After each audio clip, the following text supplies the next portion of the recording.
Harapan Ibu gimana, Bu? Harapan Ibu?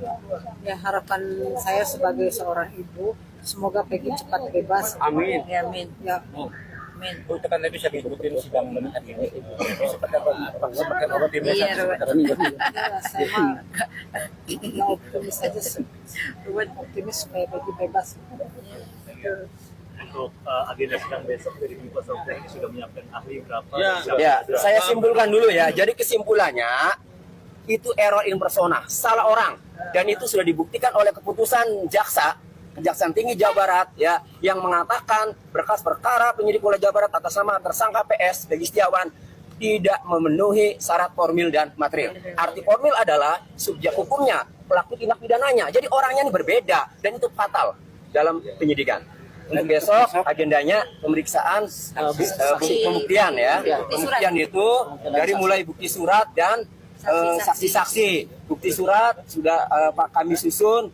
Yang sudah jelas adalah DPO-nya itu sesuai dengan putusan pengadilan. Kami akan buktikan. Nih DPO lu waktu mengumumkan Banjarwangunan. Kan itu. Nah, kemudian surat-surat lain ada ya. Nah, kemudian untuk saksi ada tentu yang sudah bermunculan di media sosial ya, waktu itu di media itu ada Bondol dan lain-lain yang mengetahui bahwa saat kejadian ada di Bandung. Nah, untuk ahli nanti ada. Jadi kurang lebih besok saksi faktanya itu ya ada 5 ya, kemudian ahlinya ada 1. Ya. Itu Ahlinya itu ahli pidana. Ya. Ya, mungkin ahli IT karena membahas medsos perlu nggak besok? Ahli ITE nggak usah, ahli pidana aja. ahli pidana dulu aja. Boleh.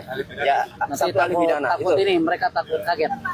Bisa disebut siapa? Dan tadi kalau peristiwa hukumnya seperti yang tadi disampaikan oleh termohon bahwa itu berawal dari pengeroyokan dan penganiayaan, kemudian terjadinya pembunuhan, itu tidak masuk ke pasal 340, tapi masuknya 170 Jungto 351 ayat 3. Itu kan berawal dari pengeroyokan, kemudian penganiayaan, terjadilah pembunuhan seperti itu, atau mengakibatkan kematian korban.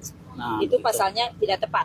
Jadi yang di LP itu adalah penganiayaan dan pengeroyokan dan penganiayaan. Ya, kalau Tapi ceritanya seperti tadi. malah yang disidangkan ini pembunuhan. 340, 338 kan aneh. Gitu. Ya untung saja dulu ya tidak ramai. Kalau sekarang bahkan itu bisa divonis bersalah. Dalam dakwaan tadi yang dibacakan justru akan melemahkan sendiri sebenarnya ya. Karena dalam dakwaan pembunuhan berencana tidak terbukti perencanaannya bagaimana, siapa yang merencanakan, apa dendamnya dengan korban, apa masalahnya, saling kenal tidak. Wah parah, saling kenal antara korban ya dengan pelaku juga tidak. Jadi sebenarnya kalau di sidang sekarang waktu 2016 itu tidak akan bisa divonis bersalah itu. Cuma karena dulu tidak ada yang mengawal ya, tapi sekarang Kita kawal. mengawal semua insya Allah. Pak Muhtar nih.